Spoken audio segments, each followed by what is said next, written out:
Artinya syubhat-syubhat yang digunakan oleh ahlul bid'ah atau dai-dai duat, dai-dai yang menyuruh kepada pintu neraka untuk membolehkan pemberontakan dan demonstrasi yang itu bertentangan dengan prinsip-prinsip Islam. Ma kitab ya Farhan? Iqra. Asy-syubhat ats-tsaniyata asyarah. Akad kita masih 20 menit. Hah? Belum berubah ya? 20 atau 15 menit? Hah? Qara ya Farhan. Bismillah wassalatu wassalamu ala rasulillah amma ba'd. Qala al-mu'allif rahimahullah asy-syubhah ats-tsaniyah 'asharah qaulun nabiy sallallahu alaihi wasallam wa man ankara salim. Qaulun nabiy sallallahu alaihi wasallam satakunu umara'u fata'rifuna wa tunkirun faman 'arafa bari'a wa man ankara salim walakin man radiya wa ta'a.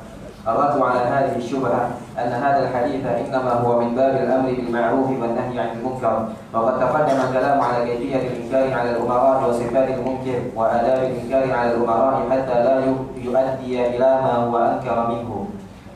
وها هو فهم السلف لهذا الحديث. قال الحسن فمن أنكر بلسانه فقد برئ وقد ذهب زمان هذه، ومن كره بقلبه فقد جاء زمن هذه. قال قتادة يعني من أنكر بقلبه وكره بقلبه. قال الإمام مسلم أي من كره بقلبه وأنكر بقلبه. Nah, syubhat yang berikutnya adalah mereka berdalil dengan hadis Nabi sallallahu alaihi wasallam yang diriwayatkan oleh Imam Muslim di dalam kitab sahihnya pada nomor 4907 bahwa Nabi sallallahu alaihi wasallam bersabda, "Satakunu umara fata'rifuna wa tunkirun faman 'arrafa faqad bari'a atau faman 'arrafa bari'a wa man ankara salim walakin man radiya wa taba." Bahwa Nabi sallallahu alaihi wasallam bersabda, sesungguhnya akan datang setelahku nanti pemimpin-pemimpin yang kalian melihat dari mereka ada hal yang ma'ruf dan ada pula yang mungkar. Maka barang siapa yang mengajak kepada hal yang ma'ruf, ya, maka sungguh dia telah selamat, ya, telah bari, berlepas diri. Wa man ankar faqad salim atau salim, dan barang siapa yang mengingkari maka dia telah selamat. Akan tetapi yang bermasalah adalah orang yang ridha dan mengikutinya. Hadis ini salah satu dalil yang digunakan oleh sebagian orang yang membolehkan pemberontakan dan demonstrasi kepada penguasa yang zalim atau tidak adil. Dalilnya benar, tetapi pendalilannya yang tidak benar. Nah, kenapa? Karena dalam hadis ini tidak ada sedikit pun pembenaran aksi terhadap aksi pemberontakan atau aksi demonstrasi. Lantas apa makna hadis ini? Ini di kalangan orang-orang yang belajar dan terkena paham takfiri sering menggunakan dalil ini untuk membenarkan pemahaman mereka yang keliru tersebut. Sampai suatu hari ada seorang penuntut ilmu agama WA ke saya setelah tersebarnya video saya yang mengajak manusia untuk taat kepada pemimpin, tidak boleh demonstrasi, tidak boleh buat makar. Tiba-tiba saya di SMS atau di WA dengan hadis ini. Ya, dengan alasan yang kesimpulannya ini hadis nyantang menerangkan kepada kita barang siapa yang mengingkari dia selamat, dan orang yang ridha dan mengikuti dia bermasalah. Ya.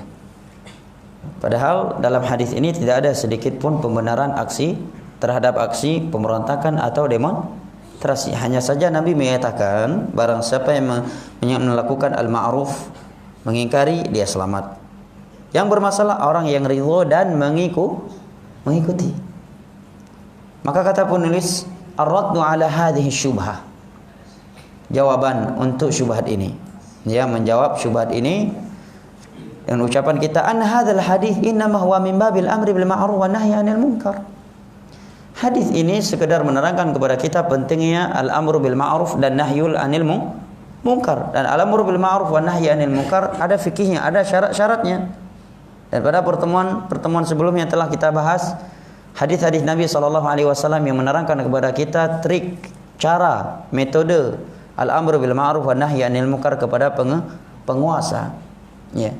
Yaitu bukan dengan mencela, bukan pula berteriak-teriak dari jauh, tetapi dengan memegang tangannya, menasihatinya secara empat mata. Kalau diterima maka alhamdulillah, kalau tidak maka dia telah menunaikan kewajibannya. Ya. Wa qad taqaddama al-kalam ala kayfiyatil inkar 'ala al-amr wa sifatil munkar wa adabul inkar 'ala al-amr hatta yu'adda ila ma huwa ankar minhum. Wa ha huwa fahmu salaf li hadzal hadits.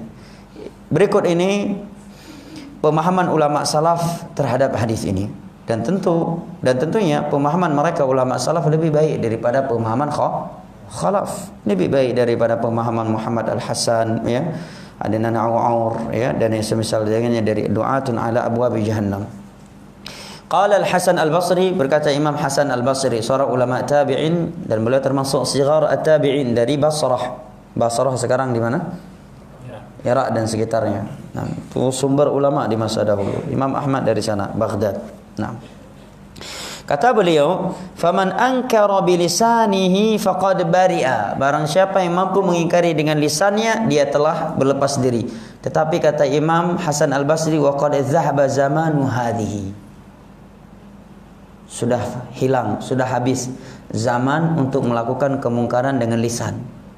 Maksudnya apa? Kalau khulafa ar-rasyidun kita nasihati dengan lisan kita, mereka menerimanya, baik secara langsung maupun di luar. Walaupun cara kita tidak etis, mereka tetap menerimanya karena mereka adalah pemimpin yang berlapang dada, ya, yang taat dan takut kepada Allah. Tetapi kata beliau, "Waman kariha biqalbi faqad jaa zamanu hadhihi." Dan barang siapa yang mengingkarinya dengan hatinya, maka inilah masanya. Beliau hidup di masa tabi'in yang menyaksikan fitnah pemberontakan terhadap Al-Hajjaj bin Yusuf, seorang penguasa pemimpin yang zalim yang telah menebas sekian leher para ulama. Leher sekian ulama.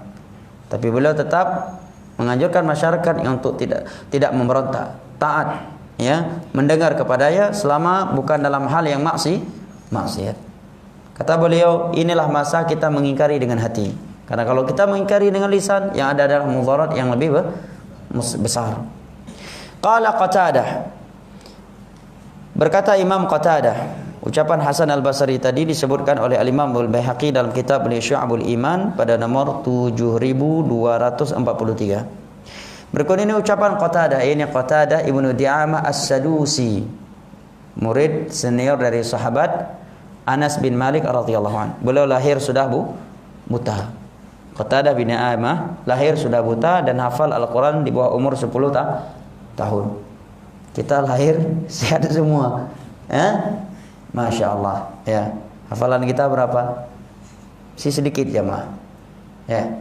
Ada teman dulu, ya, pas bercanda, saya bukan nggak mau menghafal, saya kan khawatir kalau menghafal banyak nanti cepat lupa. Tapi kalau sedikit hafalan kita, alhamdulillah semenjak lahir sampai sekarang 3 kul itu nggak pernah lupa. Nah kalau sering Al-Baqarah udah hafal lupa lagi. Nah saya jaga yang sedikit ini aja. Ini syubhat juga nih, syubhat haul Al-Quran. Taib, ya. Ini motivasi ya buat kita, ya. Kalau antum melihat ke Masjidil Haram itu ada halaqah tahfiz Al-Quran itu tunanetra, ya. Yang bisu, ya, orang bisu menghafal Al-Quran. Bisu, cara storenya, gurunya juga bisu, diperbaiki. Nah, dia apa? Masya Allah. Memang benar kalau kita saksikan, jemaah. Ini sungguh benar apa yang Allah katakan, walaqad yassarnal Qur'ana lidzikri fahal mim mudzakir. Sungguh kami telah memudahkan Al-Quran ini untuk dihafal, untuk diingat, untuk dipelajari. Hanya saja ada nggak yang mau menghafalnya? Orang bisu bisa menghafal, jemaah. Dia bisu menghafal. Tutup. Storenya. Gurunya juga perbaiki, yang bisu juga, gurunya bisu. Nah, gitu. Yang buta juga demikian. Kalau ditalkin oke lah, ya. Ini dia tangan kosong, kertas kosong, ada barisnya, dia tunjuk nih. Dia tahu nih baris keberapa, ayat apa ini, apa bunyinya. Mata hatinya nggak buta, ya. Sebagian orang matanya nggak buta, dia nggak bisu, ya. Tuli juga nggak telinga juga enggak tuli, tapi hatinya buta, bisu dan tuli. Ini motivasi buat kita jemaah. Qatadah bin Di'amah yang menghafal Al-Quran sebelum umur baligh. Dalam keadaan beliau lahir sudah buta. Beliau lahir sudah buta. Ya. Nah, kita punya anak selamat normal semuanya. Kenapa enggak ada satupun yang kita berikan kepada tahfiz Al-Quran? Kenapa ini saya ingatkan? Karena sebagian kalau saya melihat sikap sebagian wali santri atau orang tua, itu kesannya seakan-akan pesantren itu bengkel. Paham tuh ya? Anak-anak yang udah rusak kai gepek hele ilmu. Hai gepat le ilmu. Ya, kloprip mi bahasa Aceh. Pom kloprip berdoa. Anak yang kloprip yang kabutodo baru udah mau pesantren. Ya anak carang bak kuliah mandum. Hati pondok pesantren kan lagi bengkel. Meto-meto yang karila mentang-mentang liang gelake anak bejik ulama. Maka anak lo hana hafal Al-Quran ustaz.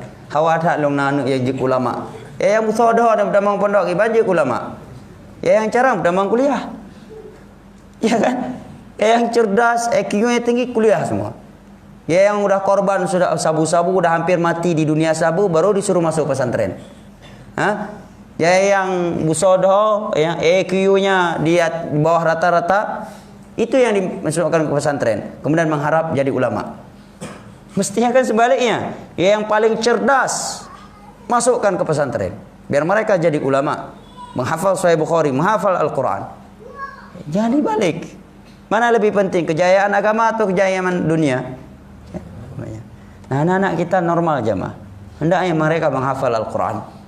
Hendaknya mereka menghafal Al-Quran. Ya, Qatadah beliau lahir dalam keadaan buta. Hafal Al-Quran di bawah umur 10 tahun. Nah, dan lebih parah lagi, sekarang bukan anak, orang tua, udah tua, belum bisa baca Al-Quran. Hah? Umur dah 40 tahun, 30, 50, 60, karena mati dia ada. Baca Al-Quran belum pandai. Ya, dan enggak mau belajar karena malu, gengsi. Malu, katuhai dia pedegok mana pahal Al-Quran, apa itu. Ya, sebagian orang gengsi, udah ada guru gratis ngajar Al-Quran gratis, enggak mengharap apa-apa. Kecuali pahala di sisi Allah. Cuma pelajarannya di masjid. Rame-rame. Sembunyi-sembunyi datangnya. Udah yang lain udah store semua, udah jauh-jauh baru datang. Bacanya pelan-pelan, enggak mau didengar sama yang lain. Ya, akhi, belajar agama kenapa harus malu-malu? Innallaha la yastahi minal haq. Allah enggak malu dari yang namanya kebenaran. Wa ma tawadha ahadun lillahi ila rafa'a. Tidak ada yang merendahkan dirinya kepada Allah kecuali Allah akan angkat dia. Belajar Al-Qurannya. Ya. Nyok karap ti belum na tsunami, karap ti belum na gempa. Baik sampai gempa terus Al-Quran apa helom. Khairukum man ta'allama Al-Qur'ana wa 'allama. Sebaik-baik kalian adalah yang belajar Al-Quran dan mau mengajarkannya. Ya, banyak saya lihat teman-teman yang udah ngaji sunnah belum benar bacaannya. Al-Fatihah matang memputar-putar betul. Ya. Al-Fatihah meta dengar tengah mumang higo-higo ditakit. Kita dengar Al-Fatihah. Bukan masalah suara. Suara itu anugerah dari Allah. Tidak bisa diubah. Sulit untuk diubah. Tapi kalau makhrajul huruf pasti bisa dirubah. Kenapa? Karena Allah yang menyatakan, "Walaqad yassarnal Qur'ana lidzikri fahal mim mudzakir." Kecuali memang mulutnya enggak normal. Itu lain lagi masalahnya. Itu udah la yukallifullahu nafsan illa usaha. Ini masalahnya gengsi. Malu-malu, sombong dalam bahasa agama. Makanya kata Imam Mujahid, la yanalul ilmu mustahin wala mustakbir. Orang yang malu-malu dan sombong gengsi, dia mati dalam keadaan bodoh. Enggak akan pernah mendapatkan ilmu. Banyak ini udah ngaji bertahun-tahun baca Al-Quran yang masih kacau. Ya, belajar gengsi. Ya, maunya kajian-kajian umum saja. Akhirnya gempa truk metanam Al-Quran apa hilom. Nah, khairukum man ta'allama Al-Qur'ana wa 'allama. Keliru cara ngaji seperti itu. Ya. Di beberapa tempat Masya Allah saya melihat teman belajar dari awal dia, dari Iqra 1 walaupun udah tua. Enggak masalah, Allah mengangkat kita dengan cara seperti itu. Tidak ada yang menghinakan kita yang seperti itu kecuali orang-orang yang hina di sisi Allah. Adapun orang yang mulia ketika melihat saudaranya walaupun sudah tua belajar Iqra, matang alif ba ta, dia memandangnya dengan pandangan yang mulia. Ya, karena dia tahu hadis Nabi, innallaha yarfa'u bihadzal kitabi aqwaman wa yadh'u bihi akharin. Allah akan mengangkat dengan Al-Quran ini sebagian orang dan Allah akan menghinakan sebagian yang lainnya karena Al-Quran pula. Karena saya pada teman-teman yang sudah mengaji, ya belajar Al-Quran. Ya, Masya Allah. Ya, banyak teman-teman yang mau mengajarkan antum Al-Quran. Ya. Taib. Qatadah bin Di'amah menyatakan man ankara biqalbihi wa kariha biqalbi. Maksud hadis di atas adalah mengingkari dengan hatinya dan benci dengan hatinya. Bukan dengan berontak. Bukanlah maksud hadis di atas untuk memberontak dan mencela serta menasihatinya secara terangan. Qala al-Imam Muslim, dan al-Imam Muslim berkata dalam Sahih Muslim pada nomor 4907, kata beliau man kariha biqalbihi wa ankara biqalbihi. Maksudnya adalah benci dengan hati dan mengingkari dengan hatinya. Jadi tidak ada satupun ulama salaf yang menjadikan hadis di atas sebagai dalil untuk memberontak, mencela atau menasihati pemimpin secara terang-terangan. Ya. Makanya saya sering sebutkan bahwa apabila seorang sudah menjadikan prinsip beragamanya Al-Quran, hadis dengan pemahaman para sahabat Nabi, para ulama salaf, tabi'in dan tabi'ut tabi'in, ya, serta ulama yang datang setelah mereka yang mengikuti mereka dengan benar, dia selamat dari berbagai penyimpangan. Kenapa? Karena banyak di sana orang-orang yang mengikuti Al-Quran, membawa ayat Al-Quran, membawa hadis Nabi untuk membenarkan kebid'ahannya, membenarkan paham Khawarij, membenarkan paham Murji'ah, membenarkan paham Al-Asy'ariyah. Nah, seorang yang sudah punya prinsip tadi, dia nggak akan terkena pemahaman itu. Kenapa? Karena dia akan tanyakan, paham para sahabat nggak demikian? Ya, Anda bawa ayat itu, para sahabat menyatakan Allah beristiwa di atas syariat. Tabi'in, tabi'ut tabi'in, 4 imam mazhab. Ada orang yang membawa syubhat tentang untuk membenarkan paham Khawarij, pemberontakan, ya, mencela penguasa, membawa ayat, membawa hadis. Kita bilang ini ayat, ini hadis, ini ucapan para sahabat, para tabi'in menerangkan hadis itu. Anda tidaklah lebih paham daripada mereka terhadap ayat dan hadis Nabi. Dan ini jelas hadis-hadis Nabi yang lainnya, kenapa nggak dibawakan? Dengan jelas memerintahkan kita untuk sabar, tidak memberontak, tidak mencela, dan menasihatinya dengan hikmah serta mendoakannya dengan kebaikan. Kenapa hadis ini tidak disampaikan? Kok hadis-hadis umum yang disampaikan yang sama sekali tidak ada pendalilan dari hadis-hadis tersebut tentang bolehnya pemberontakan, demonstrasi. Contohnya di antara adalah hadis ini. Pada pertemuan yang lalu kita sampaikan, ya, kita baca syubhat yang mereka bawa dari sikap Abu Sa'id Al-Khudri terhadap Abdul Malik bin Marwan, ya, yang mereka plesetkan dari pendalilan yang benar. Makanya pemahaman salaf ini yang membuat Ahlus Sunnah wal Jamaah selamat dari berbagai fitnah. Meninggal Umar, muncul fitnah Khawarij, mereka selamat. Dari Syiah, dari paham Murji'ah, dari paham Mu'tazilah, dari paham Jahmiyah, dari paham Al-Asy'ariyah, dan seterusnya, yang membuat mereka selamat karena mereka berpegang teguh di atas manhajus salaf dalam memahami Al-Quran dan hadis. Ini yang menyelamatkan salafiyin dari berbagai fitnah, dari berbagai syubhat. Nah, wallahu a'lam bishawab. Dengan ini sudah jelas bagi kita jawaban untuk syubhat di atas. Wallahu a'lam bishawab. Saya kira sampai di sini, lebih dan kurang saya mohon maaf. Wabillahi taufiq wal hidayah. Wassallallahu ala nabiyyina Muhammad wa ala alihi wa sahbihi wasallam. Wa akhiru da'wana alhamdulillahi rabbil alamin. Wassalamualaikum warahmatullahi wabarakatuh.